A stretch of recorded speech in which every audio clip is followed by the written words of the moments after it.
Welcome my friends, this is Maniacal Incorporated and today marks the first day of Cronoan's rule as King of Ulster. His father Cuirta has just died and we have a lot of things that we need to sort out. And to start with, we are going to begin very far away from Ireland with our stepmother's father. So our father's father-in-law. This is Prince Hugh of France. In the last episode we saw that he was heir to the kingdom of Croatia. That's no longer on the cards. He was heir because his nephew had no children. His nephew, the king of Croatia. That's changed. There's also a rebellion at the moment to overthrow the king of Croatia, so I don't think it's going to make much of a difference. However, Hugh is going to pass the 3 counties that he controls. He's going to pass them to his 2 daughters.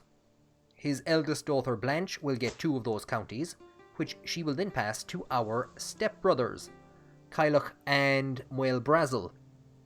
So what I'm going to do, at the moment their mother is educating both of them, basically to serve as knights. What I'm going to do for both of them is remove Guardian, and then we're going to send them straight back to Blanche, and we're going to get her to convert their faith to Catholicism, their culture to French, and I'm also going to get somebody to teach them French. So I will send that proposal, and I will have him study a language. So here is one of our knights that has joined us, and he's Norman.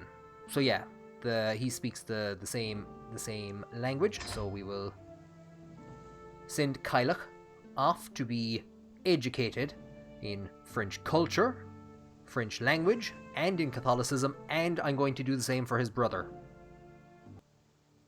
So both of my stepbrothers are going to be educated by their French mother in matters of culture, and they are going to be educated in the language by our Norman knight. And that's quite interesting because currently the House of Normandy actually rules France. So hopefully that will ease the succession for them when the day comes. The next thing we need to look at is our court. Our High Stewardship Steward Temnon remains with us. Armagh is still our spymaster. For Marshal, I think it's pretty clear who we're going to have to go with. We will keep Muel Shockloin happy, the father of our good friend. We'll see who do we have for Chancellor. It'll probably have to be Dunaduch. Yeah, we'll give Dunaduch that position. Doesn't look like we need to increase control anywhere. We're actually making a good bit of money, so what I might do is I might have Temnon focus again on increasing development. Development is quite low. I think it's 8. I think it's an average of 8 throughout the region. So we're going to try and get the development up in Uladh itself. And our next major task is going to be to choose a lifestyle. It's obvious enough. We're going to go for diplomacy. And for as helpful as it is, and while I would like to go down the August route again in future, I think it's going to be more beneficial to take a critical amount of stress. And we're going to begin to redistribute our perks throughout the diplomat tree. So we'll go for Majesty. And we're going to go for Thoughtful. Defensive Negotiations. Embassies. We go for Ducal Conquest, which will give us title creation costs will decrease, and it's been of tremendous value to our father, forced vassalization. We've a couple of different options now. The defensive negotiations and befriend would work well, but would work well pretty much just once. We could go for adaptive traditions and just try and push for diplomat as quickly as possible. We've just abandoned it, but I would like to get that 5% prestige per powerful vassal, because we have 2 powerful vassals at the moment. Yeah, I think it would be probably more beneficial to just go back down this route to begin going back into August. Or we could even just go back and forth between the two of them. There's just a few from here that I want to pick up. Do I even want True Ruler? No. No point having offer vassalization and forced vassalage at the same time. So if I could pick up these 4, just for the prestige from knights, prestige from powerful vassals, and the sway scheme, don't really even want that. I might just pick up those 3 and continue down diplomat. Now, our big problem at the moment is that we have no alliances. I do have a couple of family members to marry off. My son and daughter, twins, and my 2 stepbrothers. So we could form some alliances, maybe in France, that might be of benefit to them. I should say if they ever get those counties, because a lot can happen in 3 generations. But what we're going to try to do is to sway the King of Munster. Now, at the moment, proposed alliance is, ooh, that's not great. We'll see how that changes over time as the military numbers change. I'm going to begin a scheme to sway him. He does pretty much like us, though. We'll see if we can just get that up to 100 and see if it's of any benefit to us. And here is that mental break that has resulted from switching around our traits. Guilt and shame have been plaguing me as of late. All of my sins, my flaws, my failings, these dark thoughts distract me. I think we're already suffering a bit of a penalty because we're generous, so becoming improvident, giving even more money to charity, that's a no. We could become a drunkard. We could become a drunkard, or we could take 25 stress. I think we're on 160. We could take another 25 because we don't have anything that gives us stress like our father had. He was shy and that caused quite a lot of problems. So I think we will be strong and resist these impulses. And just like that, our military numbers recovered from, I think it was about 1100 up to 1500, and now we have had a total change of heart from Petty King Fogartuck, Macmurcha of Munster. He has gone from minus 10,000 to plus 14 for accepting an alliance. We're going to wait for that alliance to come true from Munster, but we do have a bit of a problem in trying to form marriage alliances. It's not so much a problem forming marriage alliances. Generally, my children are useless. That's kind of what I mean. And when I say my children, I mean my son. This useless ape of a thing. He is lazy, callous, and chaste. And because of the way succession is working at the moment, it's male preference. So if he doesn't have any children, or if something was to happen to him, if he was to die in battle, wouldn't that be unfortunate? Well then, rule would pass to his twin sister. Which means that we're probably going to have to marry her matrilinearly, or try and marry her to a distant branch of the family. I don't think we have any good candidates for that at the moment.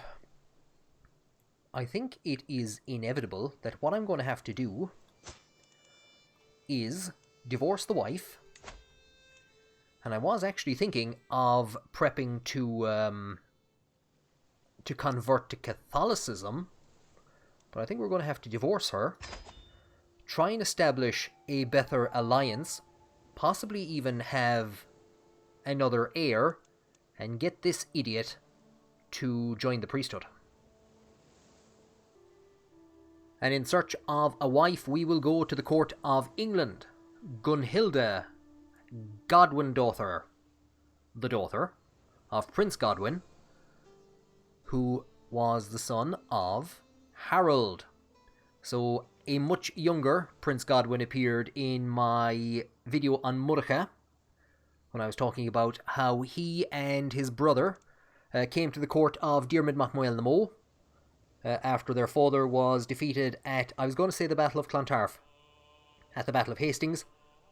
So we're going to establish an alliance there. That's going to bring in a hefty army.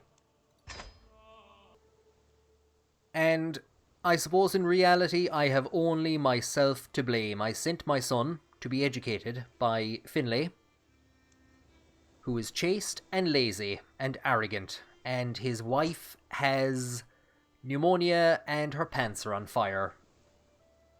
I probably only have myself to blame. So I was going to remove my son from Finlay's custody, but I don't think there's any need to, as in I was going to, I thought I was maybe educating him for something else, but we're educating him for learning. We'll see if we can send this lazy divil off to a monastery. Do you know where we'll send him? We'll send him off to Skellig off down around here somewhere. Go out with ya. That alliance with Munster has been secured, and we have had an agreement for our marriage to Gunhilda, and we have a right to collect royal aid duty. So we can either get 350 prestige. We're going to take the 75 gold because we want as much money as we can get our hands on. By a bit of sneakiness, I have just managed to get Cahav to join our court. We might have seen him a couple of episodes ago. I think he wanted 125 or 145 gold to join. I have married him off to my stepmother, Blanche, and he has joined our court. So he has taken his position as our chief knight, overtaking Uí Néill. Here are some knights that our father managed to recruit by marrying them off to women in the court. And of course we're down to just 6 at the moment. Finlay has been pushed out. It's probably for the best. He's a bit lazy. What we're going to do with our alliance in Munster, backed by our alliance in Munster, we're going to come to Leinster, to Earl Aina, our father-in-law. No, I have no idea what our relationship is to this man. Doesn't make a difference. We're going to declare war for the forced vassalization, and as you can see, Dublin has lit up red. The remnants of the free kingdoms on the east coast have aligned against us. So this is going to be a massive war in which we will immediately call in Munster. So we are going to have an alliance of Munster and Ulster to basically secure the last 2 counties that we need to form the High Kingship. Leinster has joined, Munster has joined. We are bringing our forces together. They are under the command of Uí Néill, our trusted leader. The ruler of Athlone, father to our good friend, Croatia. We're going to begin the siege of Dublin, and we're going to see what exactly the enemy forces intend to do. We're getting updates about a jihad. Saint Cianach protect us. And more than likely, at some stage, I am going to begin the process of converting to Catholicism, which might see us coming into Crusades at a later point in time, so I won't be founding the Order of St. Patrick. That's kind of useless, actually, in the feudal age. Because we are working on impressing Fogartuck, we've gotten an option, loyalty or fear. How do we intend to rule? I think we're going to go with generous liege. Again, it's going to hit the vassal taxes, but it will give us 15 to vassal opinion, which is going to be helpful once/if we bring Leinster under control. So we're going to siege Dublin down first of all. Gunhilda is pregnant. If it's a son, we won't be making the same mistake that we made the last time, sending them off to a big lazy giant. Is this our brother? It's not our brother. It's our uncle. Donaduk has created a faction against us.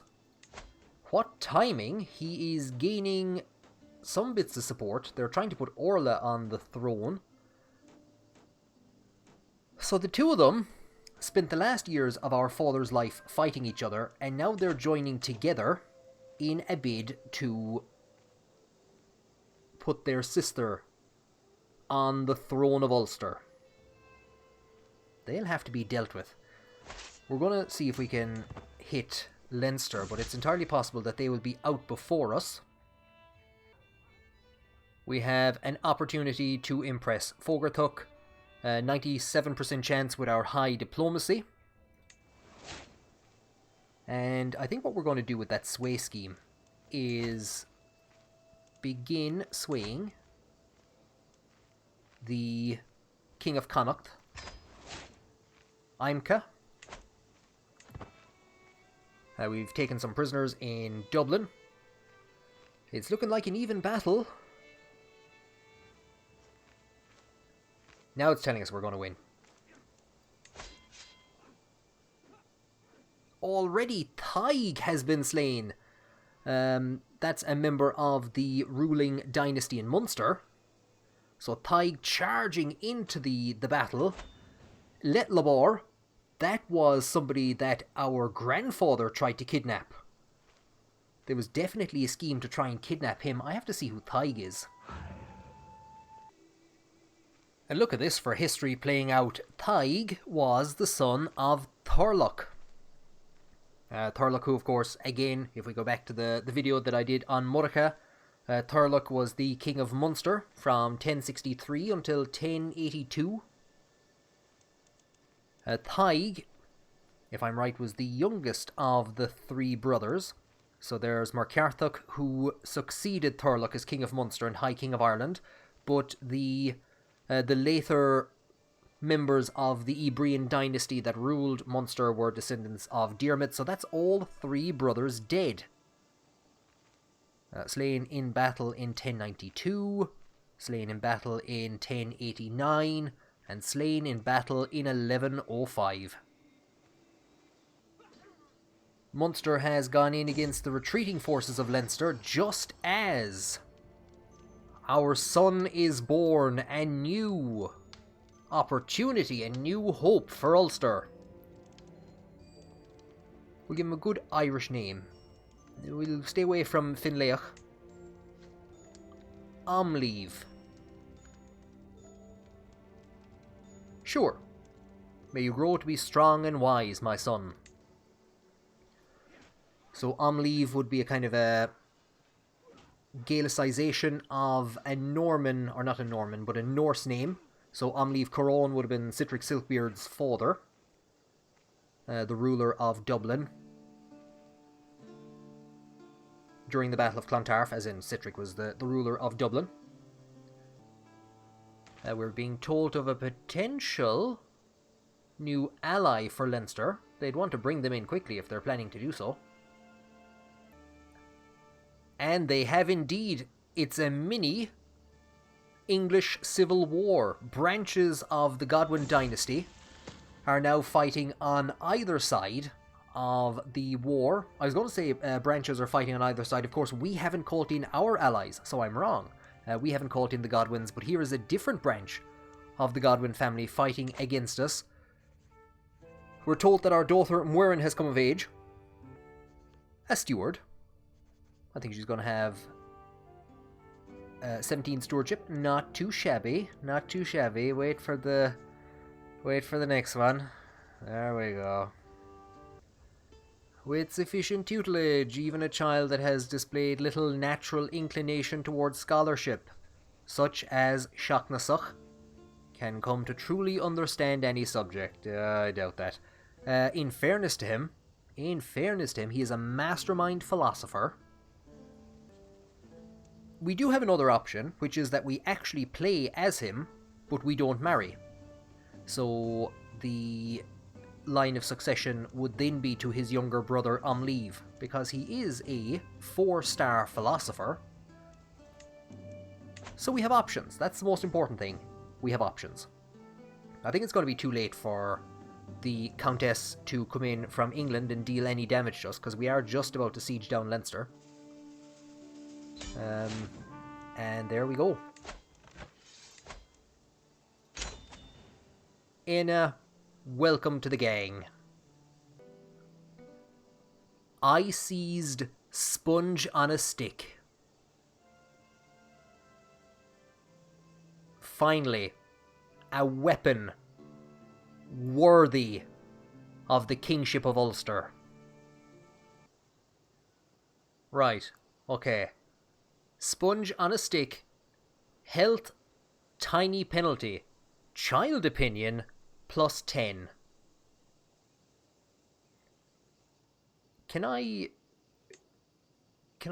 just give this back to him? Will not I wouldn't accept a sponge on a stick either. I imagine he just had this at the front door. As we burst into the castle, he was like, "Oh no, please don't steal that artifact over there, that one, please no, don't steal that." And somebody stole it. God damn it. With the succession potentially somewhat more secure, I'm less worried now about marrying off my daughter. So I'm going to marry Muireann to the heir to the Principality of Gwynedd, who is also a high stewardship figure. This faction, I'm going to let this faction play out. I'm not going to attempt to split them or anything like that, because if they rebel, we could seize their territory from them.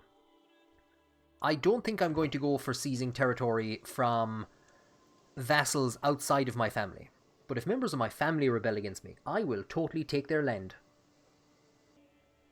So I'm trying to save my money for creating the Kingdom of Ireland and creating the second duchy that we will need to create first of all.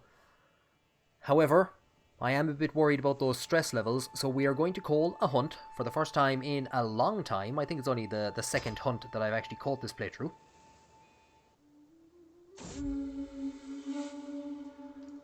There is something majestic about the way the fox gazes across the landscape. From behind the bushes, I raise my bow. I silently glance over at my brother, Earl Cosrach, to see him doing the same. If I bring it down, I'm going to gain prestige and stress, because that's not what we want. Strike true, Cosrach. Well, this is kind of sad. Our former wife, who we divorced for political opportunity, is attempting to woo us back. I find two armed warriors engaged in a clumsy sparring match. I try not to cringe as one of them stumbles after an unnecessarily forceful swing. With a final reckless assault, one of the fighters disarms the other. To my surprise, she kneels before me and takes off her helmet. It's my ex-wife. I dedicate this victory to you, petty King Cronon. He says solemnly. Is there something about my wife you haven't told me? Bringing you honour is my only desire. You flatter me, my lady. So Eugenia will attempt to win my heart. Oh, Eugenia, how could I? I presume Cronon still feels something for her. Like I was saying, as one of the Leinster dynasties, she starts, or that dynasty starts in the 1066 start as Catholic, whereas the rest of the country is insular Christian. So I was thinking she would be the woman that would bring us into Catholicism. I'm thinking it might very well be, because if this guy goes down the route of becoming a kind of a reforming Catholic ruler. But I think Cronon still feels something for his wife. You flatter me, my lady. The hunt draws to a close. We butcher the fox that Cosrach shot down, and we return home with less stress and more prestige. They have rearmed, they have re-equipped, they've gotten some new soldiers. Iceland is back. They heard that there's a sponge on a stick somewhere around the place, and they are raiding around Munster. I don't know if Munster actually has the forces to deal with them. My Aunt Martha, who was matrilinearly married off to Tithmar, one of our knights, has had a son, Aelbrand. So we could give him a good Irish name.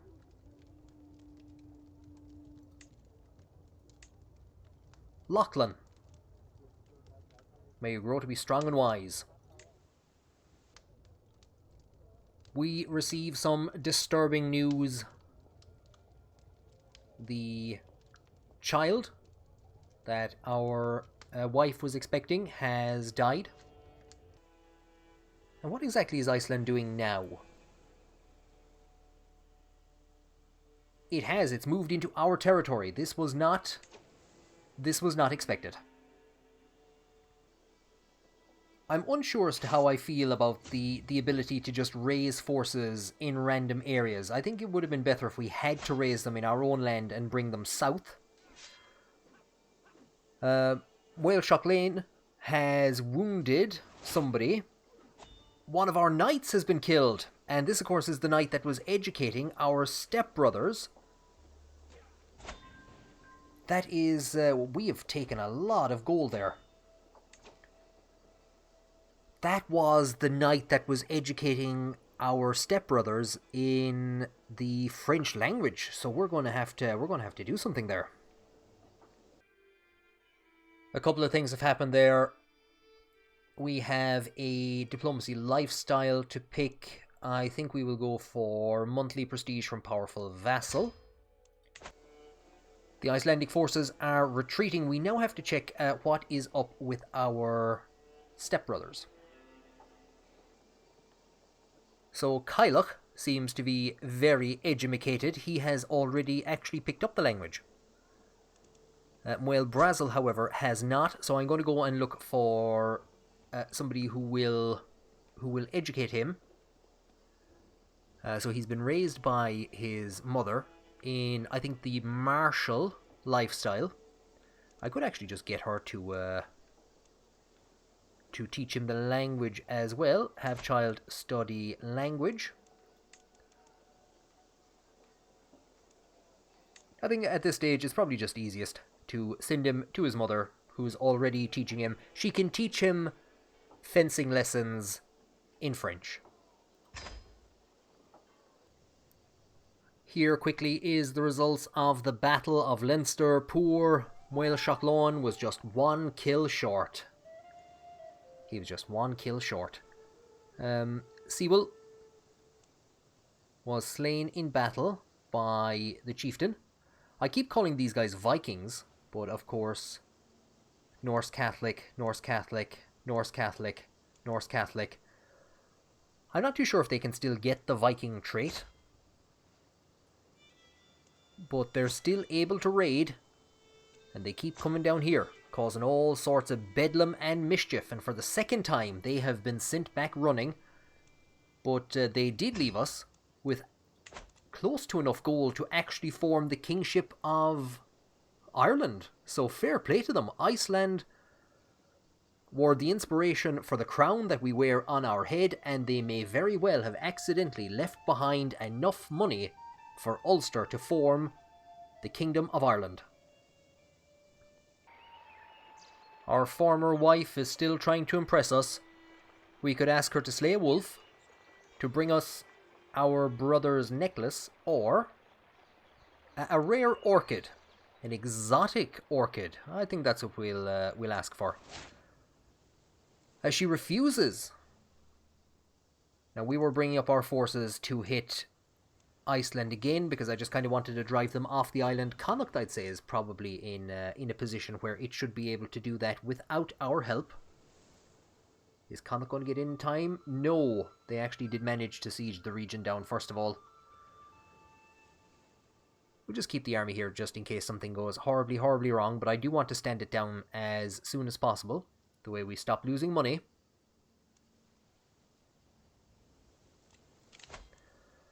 Did I forget that I have people in my court, in my jails? Yes, I did. We ransomed out another member of his family. Here are more Vikings.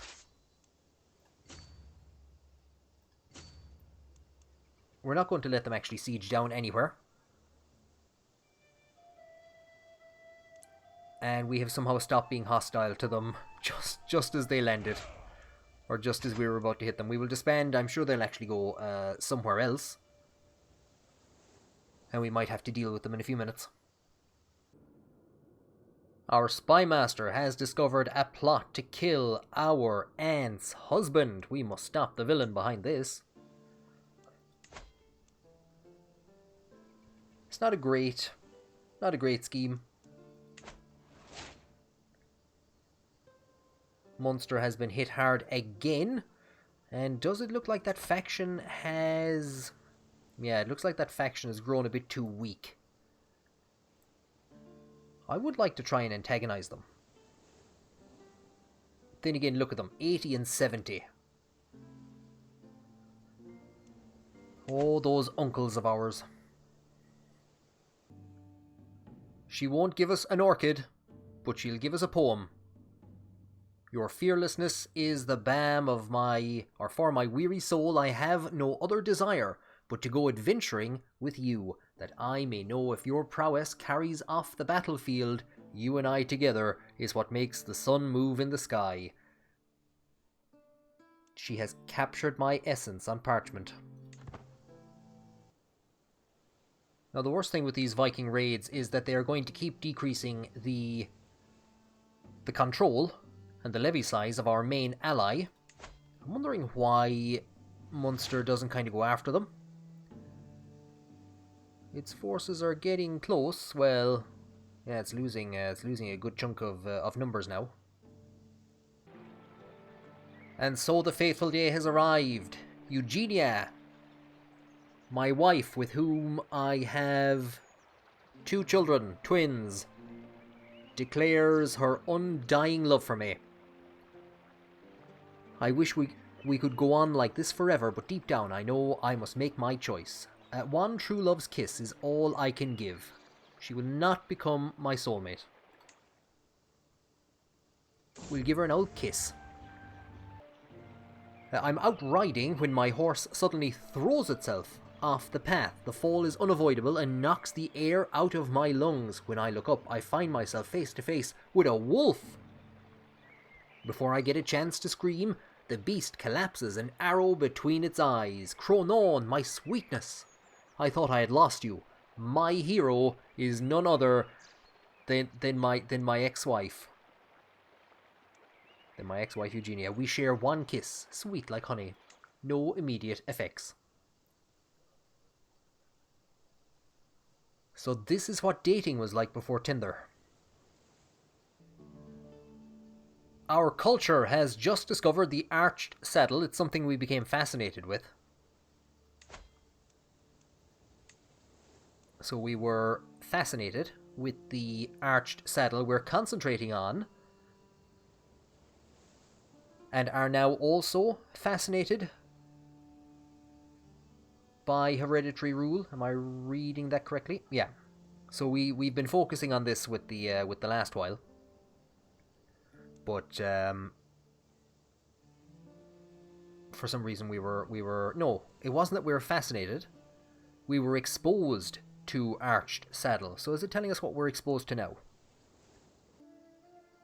So I think we are currently being exposed to royal prerogative, which reminds me of something I forgot to do. First of all, it's going to be 9 years until we get hereditary rule. I think we need 2 more. So it's 9 years to hereditary rule, and it is 38 to royal prerogative. And then it'll be 22. So within 22 years we might be able to go on to the high medieval period. Now what is it that I forgot to do? Increase to limited crown authority. So we get an extra 2% income. And that'll prep the way at least for high crown authority when we get it, which will allow us to institute rules like, I think, male-only succession. Gunhilda has given us another child. Sisula. It's not a name I have heard of before. There is a resource online. If you put some of these names into the Google machine, you will find a resource. I think it's something like medievalscotland.org. And what it is it's a compilation. They've basically gone down through all the chronicles, all the annals, things like the Annals of the Four Masters, the Annals of Ulster, the Annals of Inishfallen. They've gone down through all of these, and they've recorded every year that a name is mentioned. So I know one that was being discussed there recently was Cúcaíoch. Somebody put that into Google Translate and didn't really get back any sensible results from it. Céach would be Old Irish. I don't know when Old Irish stops being Old Irish, but the Irish that would have been used at this time period is Old Irish.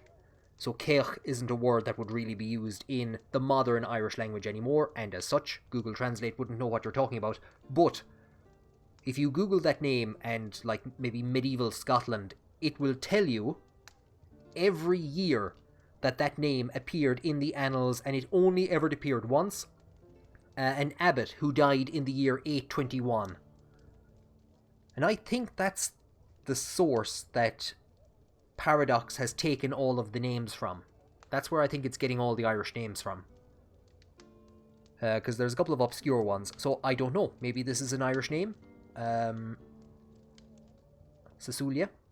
We'll see if we can find something else. Morgel. Banmead. Yeah, because our good friend Cruhur is going to succeed in Athlone, which is basically Meath. So yeah, may you grow to be strong and wise, my daughter.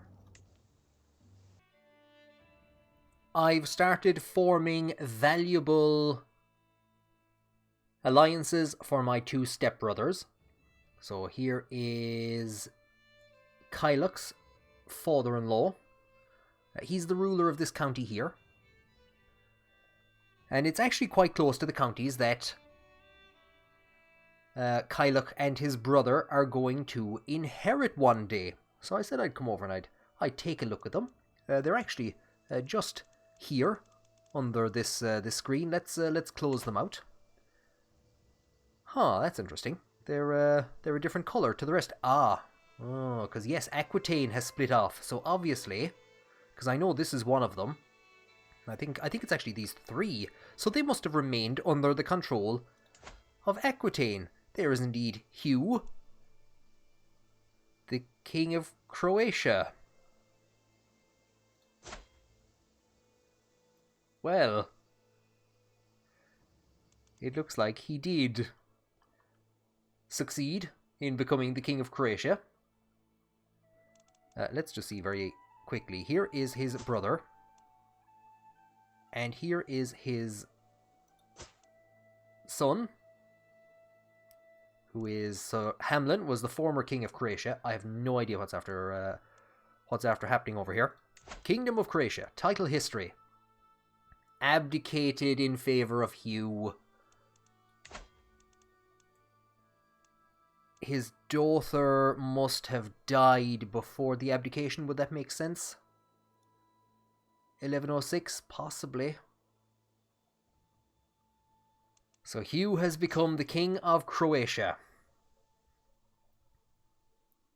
He is going to be succeeded by his eldest daughter, our former, well, I suppose she's still our stepmother, Blanche, who I married off to a randomer. I was thinking of marrying her at some stage. Or I had been thinking of marrying her. But once Croatia was lost, I was like, you know what, I don't care. So yeah, we're going to potentially see a member of the Dál Fiatach on the Croatian throne at some stage. Close that. Close that. And let's just move away. Pretend nothing happened. We have our own problems to deal with. We were waiting to get some prestige together, and we've crossed that with a while. Things have eased up. The army has recovered a bit. The main problem is Munster's army is weak. So we are going to basically complete the final conquest that we need if all goes well. We will declare war on Dónal. We will seek to utilise our alliance with Munster. Their forces have been heavily cut by 2 successive raids. I think they're down to about 700 troops. And we will raise all of our forces in Breffni. We will put them under the command.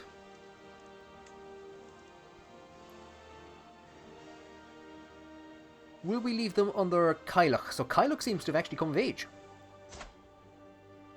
I didn't spot this. He has indeed. Let's give him some prestige.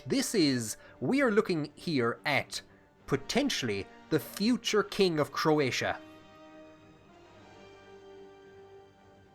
And he's in the army. Yeah, if he dies in Dublin, Welshach Léil or Welshach Lawn, you take charge. You take charge. So we're beginning to see some Scottish forces, I think, coming in to aid on Dublin's side. Dublin is trying to get out of Dublin.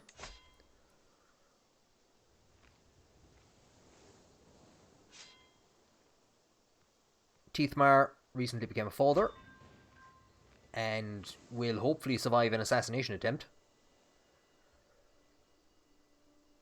We begin the siege of Dublin. We can see 400 troops coming across from Scotland. Let's get a look at what kind of forces are actually arrayed against us. I think it's going to be tough for them to do anything. They have some sizable forces coming in. We could march to meet them, especially as they're actually just coming off the boat. That is indeed exactly what I might do. We will leave besiegers, and we will see if we can actually get the... If Munster comes with us, we could bring this to an end quickly. That's the problem, is Munster won't come with us. That's the one thing I don't like, is that there's no kind of way of... I know they've said that they don't want to have armies... They want armies to be independent. They don't want you to be able to order people around. A couple of things have just happened there. Well, we can't vassalize Dónal because Dónal's dead. And our alliance with Godwin has expired because he was executed by the Duke of Huiche. Oh, boys.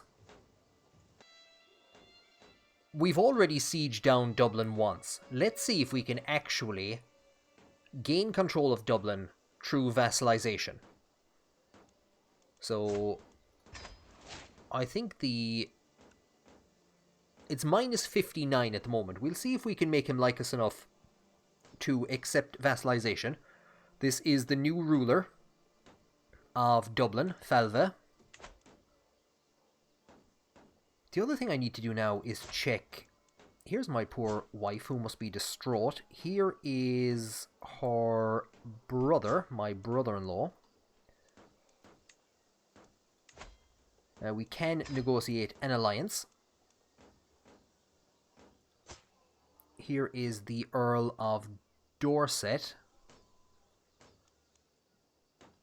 I could probably negotiate alliances there as well. And I think I will, because I know that we get bonuses. So these alliances are of no use to us. I won't say they're of no use. But if we can get 5 of them together, so we have 3 at the moment. So we can get, if we can get the rest of those, it will give us bonuses to diplomacy up to 5. Can we see very quickly what was going on there?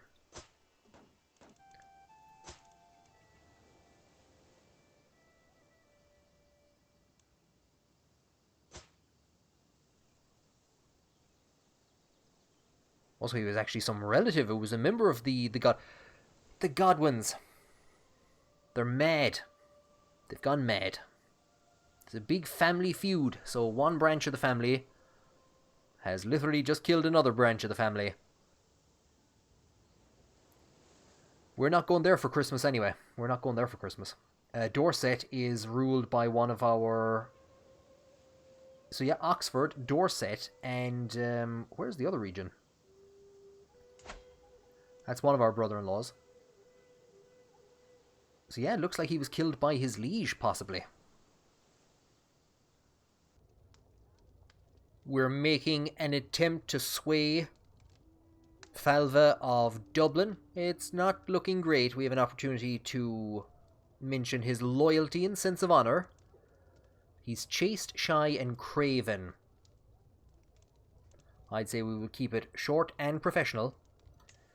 But there is one thing that we will do to increase the chance of Dublin accepting our rule, and that is have a mental breakdown. So it's been 5 years since our last mental break. We're still stressed. We just had that one feast. So we're gonna hold out. We're gonna resist these impulses. And what we're then gonna do to help to secure the vassalization of Dublin peacefully, we are going to come to insular Christianity, and we are going to accept the faith of our previous wife and our new wife. The early 1100s represented a period of, I think Reformation is maybe the wrong way to put it. Ireland became more consistent in its practice of Catholicism. There were a number of major synods held in the 1100s. The three most important were 1101, 1111, and 1159, all three of them occurring before the Norman invasions. But there were a number of other important ones, including ones after the Normans came.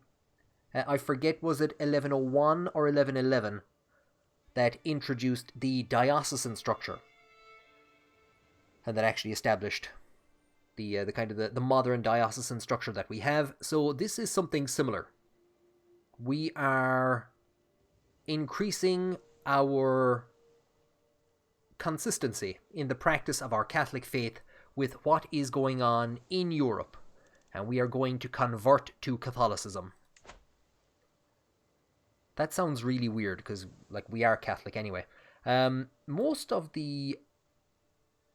Everyone is going to follow us, except for Kuanu. We will not convert. We'll just try harder. With my decision to establish a diocesan structure, I arranged for a priest to come to my court and draw up the diocese. With the faith of my immortal soul in question, as well as the souls of my subjects, I prayed that I have drawn the lines on the map correctly. Metaphysica aside, I can take comfort in knowing that the majority of my realm also likes the diocesan structure. Glory to God. And at least I have Congus to guide me. He's a monk. Is lustful. 10 stewardship, 10 intrigue, 20 learning. And he is a member of the house of Murcha Ceamannach. So I think this is one of the branches of the Diarmid Mac Murcha.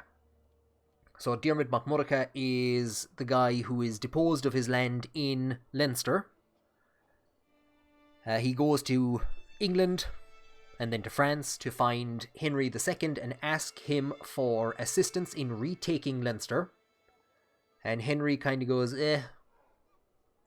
And then Murcha gets Strongbow on side, and this is how the Norman invasions begin. So this is a branch of his family. So he's Mac Murcha. One of his sons is going to become basically the head of the Mac Murcha Ceamnach, I think. So this guy is way off. He's 50 years, 60 years too early. We will... At least we have him to guide us. Yeah. He seems cool. Just after our conversion, our knight, Ernmagar. Not our knight, our spy master. And knight. He's being a divil. He's challenging us, and he's going to give us 20 stress because we're compassionate. Because he's ambitious and deceitful, well, predominantly because he's ambitious, I think that he would do everything in his power to get the task done. And we can indeed unlock a new perk for the diplomacy lifestyle, and we've succeeded. We have succeeded in telling him to shut up.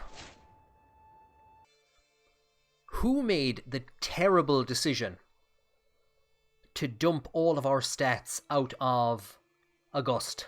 If we had true ruler now, it would give us the 25 extra offer vassalization acceptance that we would need to bring Dublin under our control. Whose stupid idea was this? We will go for adaptive traditions. We'll just basically try and finish off diplomat, I'd say. Get to accomplished forger. And probably the foreign affairs effectiveness will be of increased value to us. As by becoming Catholic, we are going to take kind of greater interest in the affairs of the wider Catholic world, possibly even take part in a crusade at some stage. We are still a bit short of... You see, there you go, it's minus 24, and we would have gotten 25 if only we still had August. That was... Oh, terrible idea. 1 second. Will you take... No. Why does nobody want this sponge on a stick? Well, this is a shocking way to discover the news. My spy master has come to me with great news. It is King Cahav, the husband of Queen Blanche of Croatia, that is plotting to kill... What would this be? Would this be her sister-in-law's husband? Tithmar, married to Orla. The Fiend. I just wanted to basically check if we could get Dublin to join us. That scheme seems to have collapsed from what I can see. So Blanche has become the Queen of Croatia.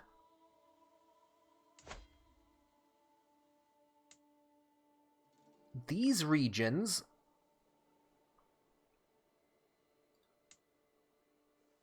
have been seized. I am so confused, because I think these were supposed to be the regions that that were going to be inherited by my stepbrothers. So maybe they were probably stripped off of Hugh, because they would have been pulled out of, or because they were indeed pulled out of the Kingdom of France. So here is our stepmother. No, she's too far away to even talk to. Won't listen to us. And her primary heir is Kailach, who, in preparation for taking over as the King of Croatia, we've taught him French. There you go. That's great. Is, well, Brazil going to get anything? He's going to get a county. And she has actually had a son with Cahav, who I don't think is going to get anything. So on Hugh's death in 1108, one of the counties anyway just became independent and got a brand new ruler. It's not actually showing up. The counties that he ruled in France are no longer showing up as his. Could he have been forced to abandon them? Yeah, so it looks like they became independent. Maybe they were too far away to be ruled by one person or something. I'm not entirely too sure. for one person to inherit both of them at the same time. But there you go. It looks as though we're going to have an Irish King of Croatia at some stage, who is at the moment wandering around in our armies. I'm not too sure they've left our court. Both of them have left our court. So we prepared them to inherit some land in France, and now they're off to Croatia. What fun adventures will they have? We can come back at some stage and see if we get tanistry instituted in Ireland at some stage. We might actually we might manage to elect the King of Croatia as High King of Ireland. On the 31st of December, 1109, I am going to leave it there for this episode. I was hoping that we would get to peacefully convince the ruler of Dublin to join us. We could convince him by giving him some money. We could also convince him by sending in a large army and baiting the living daylights out of him. The death of his father has granted him an opportunity to be peacefully accepted into Ulster. Cronon is young. Cronon has time ahead of him. He is prepared to peacefully await the incorporation of Dublin into the kingdom, while we save up money and begin to understand our place in the wider Catholic world. We're going to be, like I said, taking a kind of a greater interest in what is going on in the affairs of the wider world. We have converted in line with the fact that we're kind of speeding on the feudalism tree. We're going to enter as at the high medieval age, hopefully within the next 2 decades or so. So there you go. I am certain that in the next episode, unless something goes very badly wrong, we will see the creation of the Kingdom of Ireland. Thank you for joining me on this episode, and I hope that you will join me on the next one.